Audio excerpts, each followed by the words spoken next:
Hey guys, it's Carnifex and Nerd. This video, we are on location again, so forgive the lower mic quality and the webcam quality, but I wanted to go over this Renara release. I know everyone's been putting out a video, and I haven't watched any of them yet, but just, they may be saying some things that might not. Hopefully there's at least something you can grab from this, because I know I wasn't like the first one out on it or whatever. So, anywho, let's go into it. So first of all, this is as much indication as we had that Renara was probably going to be the next release when it comes to like tangible evidence. I, among a ton of other people, said, I mean, gosh, the writing's on the wall. We just got the Lake pack. We got this indication that Ren's coming out. It's shortly after Ember event came around for a second time.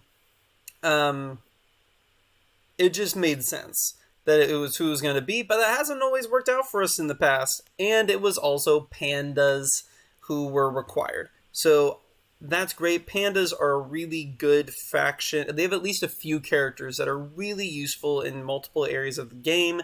And so, according to like my rating system, right, they've got at least a couple tier 2s and even in a T1, even if you're being a little stingy.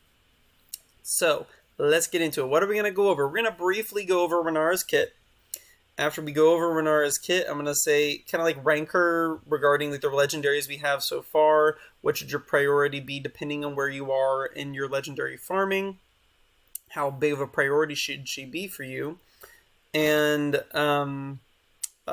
what is Renara going to be good for? And then finally, what pandas you should be using. Again, if you're going to go for like that minimum requirements type team comp. So let's get into it. So we're going to go with Renara. Check it out. Boosting this up. It doesn't do anything other than boost the magic damage she does. Applies regen to a random ally. 1 stack to a random ally. Not that great. Let's be real. Heals all allies for 400%. That's really good considering her magic damage she has with max gear and everything. Applies regen to everyone for 3 turns. Good. We like this. It's open on second turn.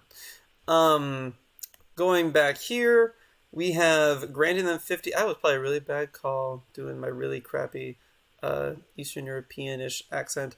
All right. It's like, guys, Russians make this game. All right. If my account goes down tomorrow, you know who did it.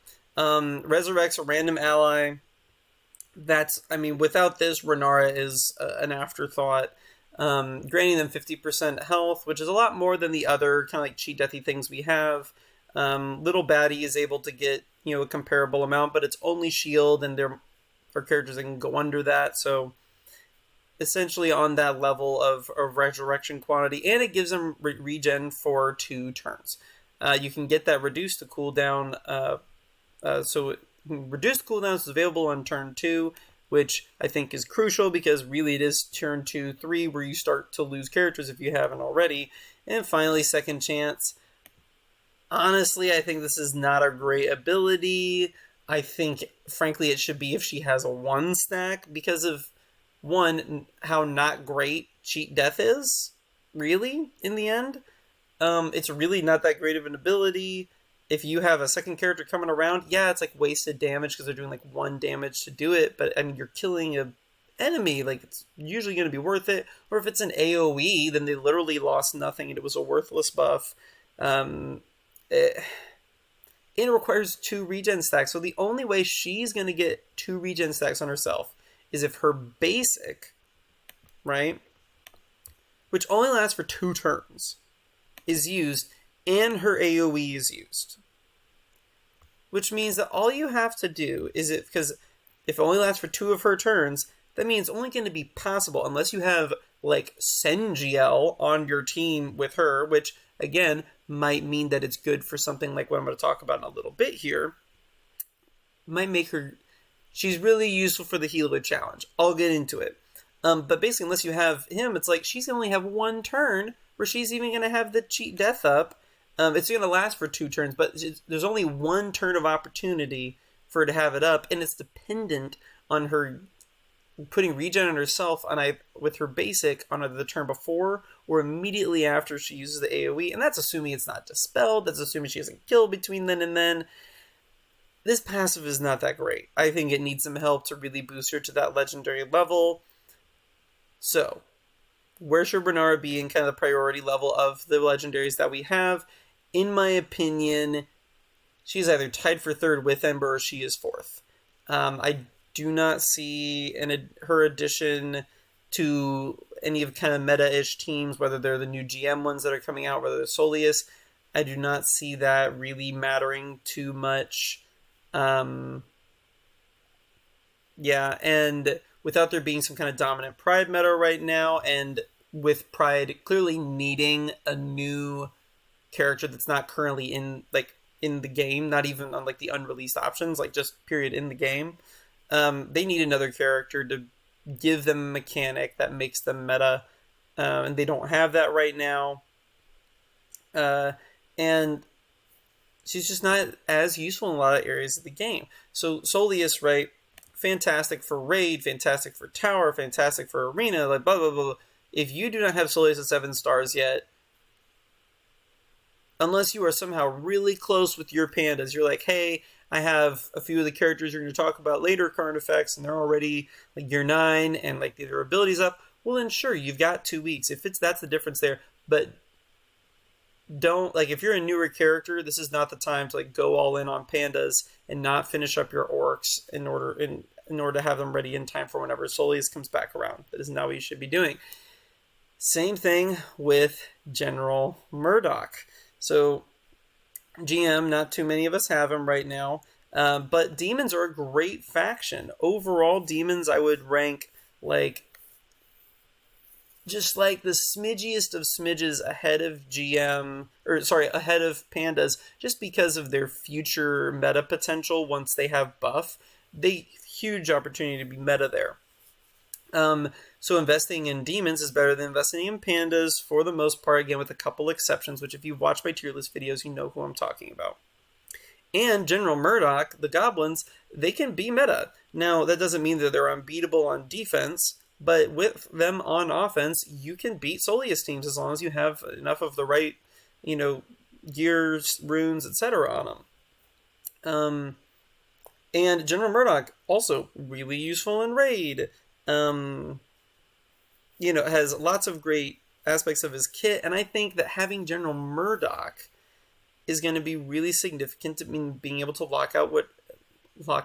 unlock whichever character goblins are used to get. And particularly if it is Thalon. Check this out. Now, look at all the extra damage that General Murdoch's going to be doing on top of all of his incredible control stuff. Overall, better character than Renara. There's only 3 options left. There's a 33% chance. Now, the other 2 are clans. So, I guess, is he? He's Order. If we get a bunch of elves, and that's who our enemy is in order to unlock Thalon, that could be significant, even if it's just other random Order people in general. Ember, really good for cranking out lots of damage in raid. Diff isn't the key component to that, so isn't a necessity, but she is good for it. A lot of people are using her in tankless arena teams right now. You basically use all the mages to invis. She's a mage, and that leaves Soleus up. You could use him to buff himself to give himself a cheat death, and blah, blah, blah. She's stun on turn 2. She is the AoE with chance for dispel on turn 3 and then apply burning. All good stuff. Now, the reason why I put them potentially at a tie is just because there's so many DPS options, and she's not as crucial to that. Although I think having Ember will be really helpful, really, really helpful for people who are trying to unlock Renara. Renara is either 3rd or 4th, because, yeah, I could see her having some value in raid, but not enough to, supplant Soleus. So if you don't get rid of Soleus, you're not you're not the tier 1, you're not the first choice raid healer. And a lot of these every single one of the bosses has an AoE anyway. So even if one character dies at some point, there's going to be an AoE that follows up anyway. If that damage stacks have built up enough, it's just going to buy you 1 or 2 more turns of damage from that character. Not particularly good sounding for raid. Again, her kit is not fantastic. It's basically just for this niche res. I don't see her being good throwing her randomly into arena teams. Not that she would be bad, but I just don't see it as like, I would easily still choose Ember versus Renara. She's definitely going to make a Pride team better, and we'll get in. So here's what I think Renara is going to be good. She is going to be good for if and when Pride ever becomes meta. I think she will pretty much be necessary for that because she's their only healing option, and her res and AoE, the healing and everything works well with their dodge mechanic that's built into Hera's lead. So you got that. She's going to be good for tower. She's going to be a better clans healer than Mortha, and again, as a pure healer, like if you were running a goblins comp in your like floor 3 and 6 like clans rooms, then sure, Thanessa might be better when she's unlocked. But for just kind of like plug and play, like clans catch all, Renard is going to be the better healer over Mortha, particularly something like tower. And that's where I think the main places where she could potentially be useful is if there's a meta alternative that you can sub her in for, that she might be better for helping people keep up through tower. And then the final thing, your niche little use, is going to be in helping you 3-star tier 15 of the healer challenge. So the options, right, are not exactly incredible from top to bottom. Sure, you have a few great ones between Solis, Antara, and Chi, but then after that it gets a little dicey. Illyria is certainly not bad, but not necessarily someone you want to invest a ton into. Certainly can't say anything better about Sengiel with regards to that. And Mortha is kind of like, again, like when I get her good enough to get Solis, that's as much as I want to do for her. Vanessa's not out yet, and she would be a great character to throw in. But Renara, because the problem is there's no way to make someone the tank, if you will, on this team, other than have them have lower health. If they have lower health, I mean, they're probably just going to die. So, Renard is going to help you be able to actually sustain, I think, keep everyone up. Now, there's a chance that having someone die, like not being saved by cheat death, isn't going to allow it to count for getting 3 stars. I would be shocked, surprised, and would heavily recommend that the devs change that. I'm like, no, having 5 characters up at the end, your 5 you started with, not including like throwing out piggies or reflections, stuff like that. If you have your 5 characters you walked in with alive when you walk out, that's a 3-star. Otherwise, you're really devaluing Renara's kit. Even more than I think it's not incredible in the first place. So, now that I've like basically told you not to go after Renara, which is not what I'm saying. I'm just saying that she is a good character. She's a really good character. It's just relative to the other legendaries. And her uses, it's hard to really go hard on someone when they're not incredible in arena, because that's how we get the premium currency in this game. That's how we have the most opportunity to get free premium currency for the game. So, which pandas should you be using? At this point, you know whether or not you're going to have Ember for this event, right? We just had the Ember event come back around. It's not come back again. So you either got Ember or you don't. I hope my video helped out some of you guys who were able to get her.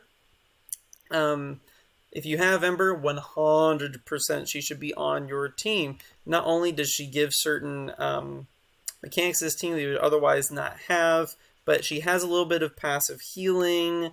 If you have the burning stacks on, because there's not many opportunities for pandas to provide healing to themselves. She has the ability to AoE dispel, which even though it's a 30% chance on something like a legendary unlock event, you can 30% RNG is not that bad when you're trying to lowball a legendary event. There's way worse. I've had like 10% chance of these things happen consecutively, and that's what I need. It's like, holy cow, 30% is way better than that. Being able to stun a target, so prevent a tank from taunting again, stunning a big damage doer before, like Freezar, before they're able to come around and chain off their AoEs. Ember 100% you should be using. I'm not even going to talk too much about Lake. If you got Lake, you have gear 11, all the shiz, and by the way, and that's me, if you have Lake at 7 stars in time for this event, you got all the shiz at gear 11. I'm not even talking to you anyway, not because I'm not talking to you, because this isn't useful information for you because you don't need my help. You're already set. You're going to OP out that crud. So, Patriarch Chi, then you gotta use. Not only does he provide the only other leadership that the pandas have, but that leadership is revolved around survivability, and he has a chance to heal whenever using his shield. He provides some nice synergy with Kin Lee. Gotta use Chi, and to me the third one is Lee, because if you're newer, yeah, you can have Hilda at 7 stars, but it's the synergy between Chi and Lee, and it's the passive healing that he gets here, as well as if you boost this up a little bit, he's going to be able to give himself some health. Because there is not true healing on this team, I think Kin Lee is going to be the better tank for it. Although without knowing the characters, like what do the waves look like, I don't know. There could be something pops in there that makes the TM reduction, the armor and tenacity decrease that she grants. There's who knows. But I think the odds are, not only have you built up Kin Lee more, and if you're going for minimum requirements, you're not someone who probably has built up Hilda very much because you're like, dude, I got Kin Lee, that's close enough. So for me, I think this top row is who you use. Now, I'm going to go over Rin briefly because there is a chance we'll get her. Based on how they're thinking they might release her, I don't know if anyone's going to be able to have her at 7 stars. I don't know if a lot of people are going to be able to have her at 7 stars. We'll see.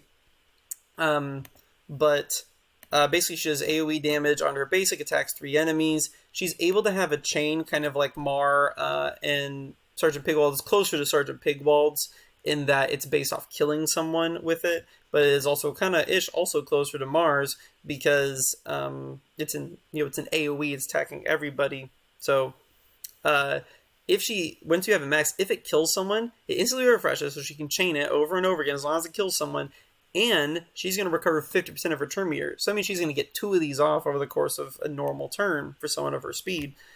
You are going to want to use this ability first, though, before you do it, not only to boost the damage, to increase the likelihood and just overall damage output that you're doing, increase your overall damage output, but also increase the chance you're going to actually kill someone with it and be able to chain it. Giving counterattack, which going to help her do more damage, clearly, and then recovering 50% of the turn meter. So the other move doesn't, if that grants turn meter, you can see that you should use reflect strikes first in almost all situations, unless you'd be able to kill someone before a healer is about to boost someone up. This gives her more damage whenever there's more pandas. So if Rin's in there, she's probably going to be great for that event. Look at all the AoE damage she's providing. I think that Foul is going to be someone that a lot of people use, and because if you're using the OG5, right? That's kind of your choices. We don't know if we're going to be able to have Rin. Only the whales are going to have Lake. A lot of people probably, have Ember who've been playing for a while at least. And so who do you use on top of these 3? In my opinion, you use these top 2. Because they grant some additional survivability and they have mechanics that are useful against most of the legendary unlock scenarios that we've seen. So... and the main reason for this is because there's really no mechanics involved with Shaolin. Shaolin does damage, and he attacks multiple enemies, so he's the AoE potential. But is, just overall, a little bit of, little passive health regen versus giving everyone dodge, right? To reducing the enemy's turn meter by 20% on a crit. With a pretty high ability damage percentage to kind of compensate for her lower physical damage. Being able to boost her own turn meter in order to cycle through her dodge more frequently. Foul, I think, is definitely the 4th panda you should look at using. And then this is where you would have the decision between one of these other 4 here for us non-whales, assuming that there's even a chance that Rin can be released. So out of the 2, I think that Rin is probably the superior one because of the ability for her to chain together those AoEs. Should you use Hilda? Not if you already have Kin Lee. Not in this circumstance. So again, ignoring the whales who don't need my help anyway, the chance that there's Rin and Master Duo, and it really just is tons more damage, or do you want mechanics? Do you want to be able to apply slow on the enemies? If it's something like the Soleus event, where you only have 2 characters in the final wave, being able to control those 2 characters is going to be more important than doing lots of AoE damage, right? But if it's one like the General Murdoch event, where they have a crap ton of characters in the second wave, or even the first wave, you'd probably be able to justify it, then Rin the Unseen is going to be better.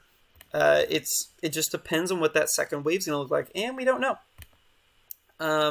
He is also going to be able to provide armor increase, which you can also get from Chi, but it doesn't have that fast of a cooldown, so this allows you to essentially keep it up continually.